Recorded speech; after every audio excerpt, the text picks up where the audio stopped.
हाँ बच्चों, के एन मौर्य क्लासेज में आप लोगों का स्वागत है।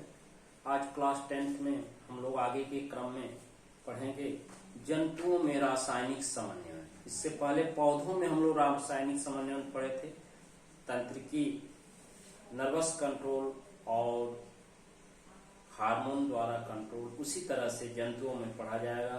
बच्चों, पौधों में हार्मोन, ग्रोथ रेगुलेटर और ग्रोथ इनहिबिटर पढ़ा गया था। उसी के साथ कुछ पुष्पन हार्मोन होते हैं, बर्नेलिन और फ्लोरिजेन। बर्नेलिन और फ्लोरिजेन दो पुष्पन हार्मोन, फ्लावरिंग हार्मोन हैं, जो ताप और प्रकाश के प्रभाव से पौधे में पुष्पन की क्रिया को प्रेरित करते हैं। ये ध्यान रखेंगे कि पुष्पन हार्मोन, फ्लावरिंग हार्मोन जो है दो तरह के होते हैं। ये बर्नेलिन और फ्लोरिजेन जो प्रकाश और ताप के प्रभाव से पौधों में पुष्पन की क्रिया को प्रेरित करते हैं। इसके साथ फ्लावरिंग प्लांट पौधों में हम लोग नियंत्रण पढ़ चुके थे। उसी तरह से जंतुओं में रासायनिक समन्वयन की क्रिया पढ़ा जाएगा। चलिए, जंतुओं में रासायनिक समन्वयन, chemical coordination in animal. Chemical coordination in animal बच्चों, मल्टीसेलुलर, बहुकोशिकी, multicellular animal on the basis of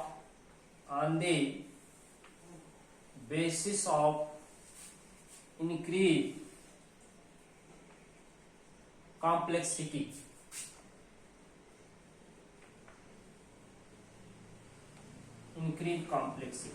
बहुकोशिकी जंतुओं में जो है उसकी इंक्रीज कॉम्प्लेक्सिटी, जटिलता, बहुकोशिकी जंतुओं में उसकी शारीरिक जटिलता बढ़ने के साथ साथ उसके अंगों, उत्तकों में जो नियंत्रण होता है वो दो विधियों द्वारा होता है। कॉम्प्लेक्सिटी के आधार पर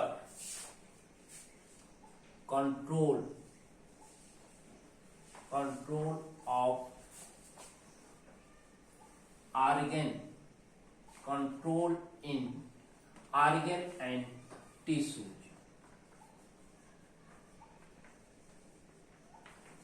उत्तकों और अंगों के बीच जो नियंत्रण होता है दो विधियों द्वारा होता है। पहला जो है नर्वस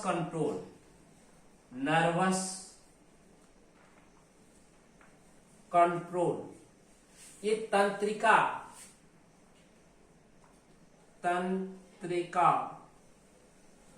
नियंत्रण, और दूसरा है केमिकल कंट्रोल,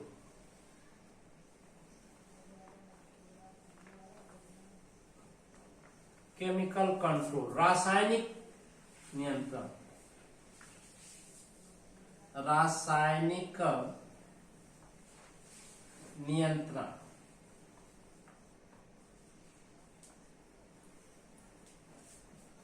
बच्चों। तो बहुकोशिकी जंतुओं में उसकी शारीरिक जटिलता के आधार पर, बढ़ती हुई शारीरिक जटिलता के आधार पर, इंक्रीज कॉम्प्लेक्सिटी के आधार पर उसके ऑर्गन एंड टिश्यूज, उसके उत्तकों और अंगों में जो कंट्रोल होता है दो विधियों द्वारा होता है। कितने विधियों द्वारा? दो, एक तंत्रिका नियंत्रण और दूसरा रासायनिक नियंत्रण, नर्वस कंट्रोल और केमिकल कंट्रोल। बच्चों, तो नर्वस कंट्रोल हम लोग पढ़ चुके हैं, तंत्र की नियंत्रण जिसमें नर्वस सिस्टम तंत्रिका तंत्र, केंद्रीय तंत्रिका तंत्र, परिधीय तंत्रिका तंत्र और स्वायत्त तंत्रिका तंत्र के बारे में लोग पढ़े हैं। अब यहाँ पढ़ना है रासायनिक समन्वयन। क्या पढ़ना है? रासायनिक समन्वयन। इसमें रसायनों के द्वारा, जिसको हार्मोन कहते हैं, क्या? हार्मोन द्वारा,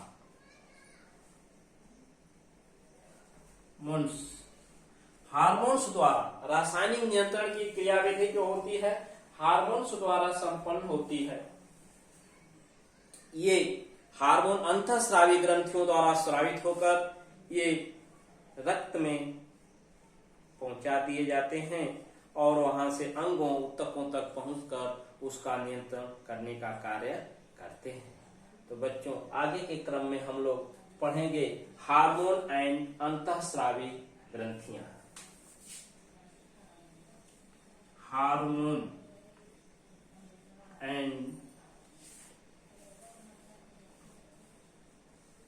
इंडोक्राइन ग्लैंड। हार्मोन और अंतःस्रावी ग्रंथियां। तो हम जानते हैं कि हार्मोन शब्द को 1906 में स्टार्लिंग ने दिया था। तो हार्मोन क्या है? ये हार्मोन अंतःस्रावी ग्रंथियों द्वारा स्रावित। ये हार्मोन जो है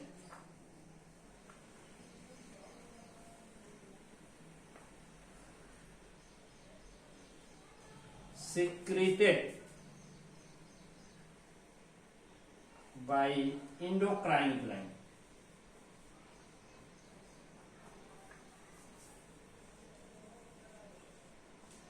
ये केमिकल्स, ये रसायन हार्मोन है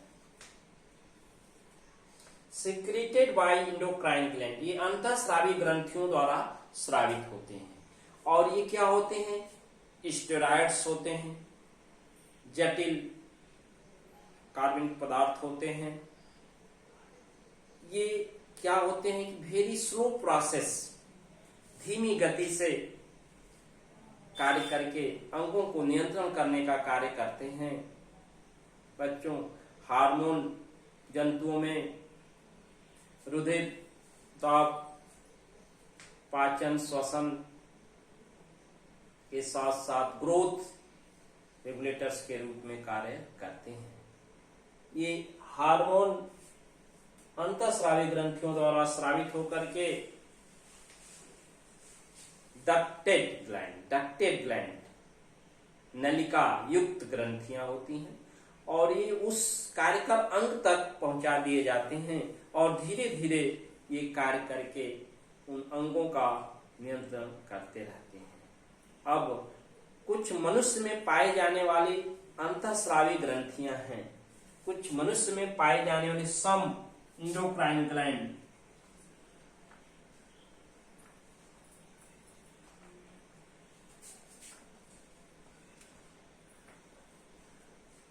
फाउंड इन मैन,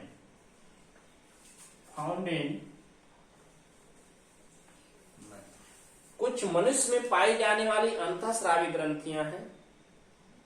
जैसे इससे पहले हम थोड़ा सा पढ़ लें kind of gland, type of gland. यहां टाइप्स ऑफ ग्लैंड्स, ग्रंथियों के प्रकार। बच्चों, ग्रंथियों के प्रकार। ग्रंथियां मुख्य रूप से 3 प्रकार की होती हैं। ग्रंथियां, ग्लैंड क्या है? सबसे पहले ग्रंथि, इसकी परिभाषा जान लीजिए। Muscular in structure but secretory in function in known as gland. ऐसी संरचनाएं जो मांसल हो लेकिन कार्य श्रावण का करती हैं, ग्रंथि कहलाती हैं। ये 3 प्रकार की होती हैं: बहिस्रावी ग्रंथियां, अंतःस्रावी ग्रंथियां और मिश्रित ग्रंथियां। तो पहला है एक्सोक्राइन ग्लैंड। एक्सोक्राइन ग्लैंड बहिस्रावी ग्रंथियां, बहिस्रावी ग्रंथि, बहिस्रावी ग्रंथियां। दूसरा है इंडोक्राइन ग्लैंड, इंडोक्राइन ग्लैंड अंतःस्रावी ग्रंथियां, अंतः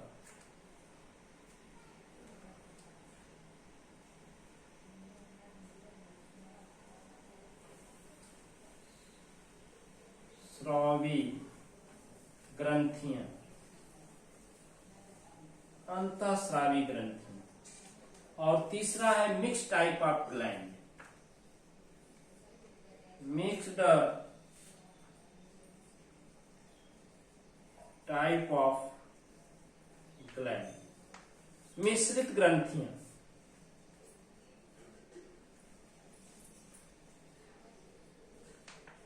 मिश्रित ग्रंथियां बच्चों, एक्सोक्राइन ग्लैंड बहिस्रावी ग्रंथियां ऐसी हैं जो एंजाइम का स्रावण करती हैं। क्या है? Secrete enzyme.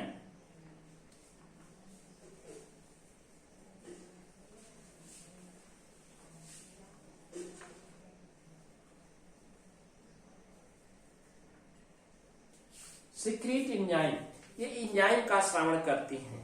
जैसे सलाइवरी ग्लैंड हम लोगों की है, मुख गुहा में पाए जाने वाली लार ग्रंथियां, स्वेद ग्रंथियां, सेबेसियस ग्लैंड, मिल्क ग्लैंड, दूध ग्रंथियां इत्यादि। ये सब क्या है? बहिस्रावी ग्रंथियों के उदाहरण है। याद रखिएगा, बहिस्रावी ग्रंथियां ऐसी ग्रंथियां होती हैं जो हार्मोन का स्रावण नहीं, किसका स्रावण? एंजाइम का स्रावण करती है, सिक्रीट एंजाइम। जैसे लार ग्रंथि, दुग्ध ग्रंथि, श्वेत ग्रंथि इत्यादि।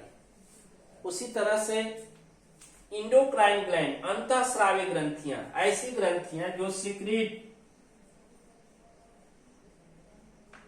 सिक्रीट हार्मोन,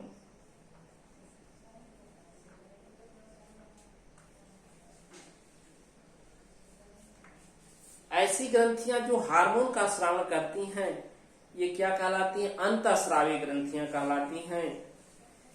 जैसे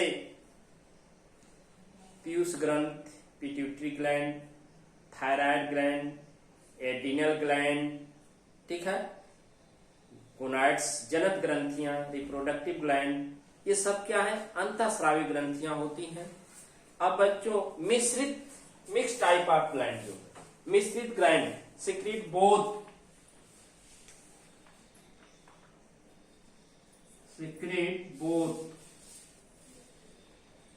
हार्मोन एंड एंजाइम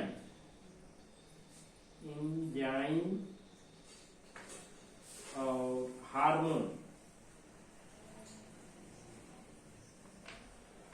ये ऐसी ग्रंथियां होती हैं जिसका एक भाग जो होता है एंजाइम का स्रावण करता है, तो दूसरा भाग जो है, एक भाग एंजाइम का स्रावण करता है तो दूसरा भाग ये किसका स्रावण करता है?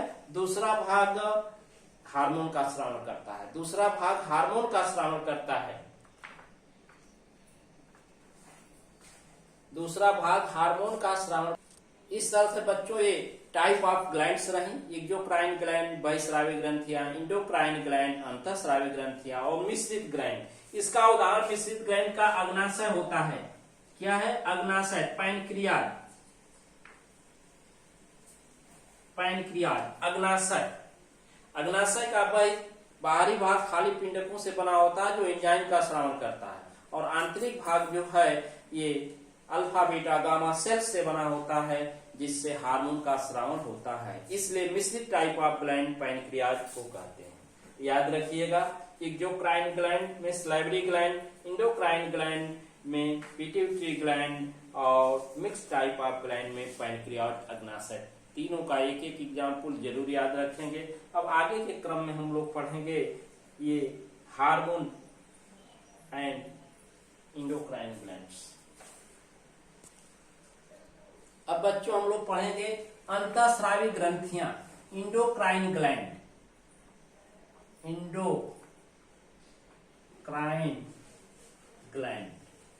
अंतःस्रावी ग्रंथियां, अंतःस्रावी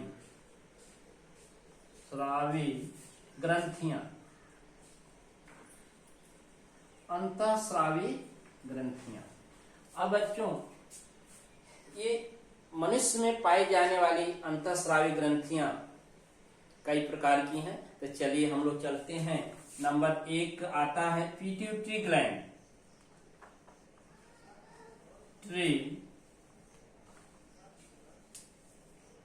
पीयूष ग्रंथि इसको कहते हैं। और ये क्या है? मास्टर ग्लैंड है,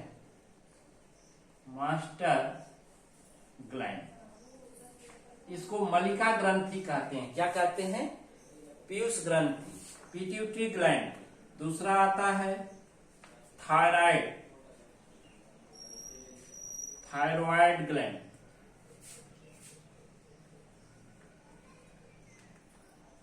और तीसरा आता है पैराथायराइड।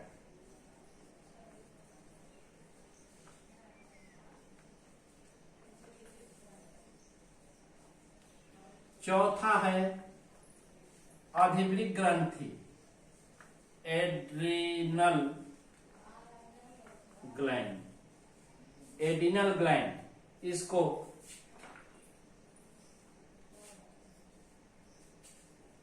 अधिवृक्क ग्रंथि कहते हैं। क्या कहते हैं? अधिवृक्क ग्रंथि।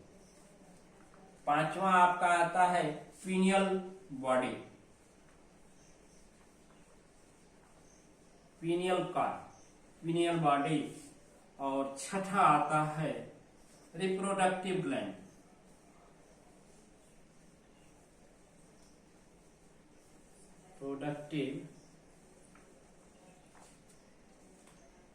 रिप्रोडक्टिव ग्लैंड, जनक ग्रंथियां है। क्या है?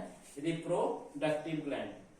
और अगला आता है सातवां pancreas, अग्नाशय,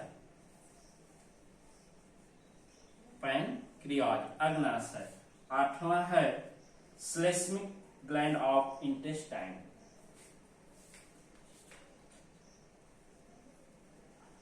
intestine mucus, mucus gland.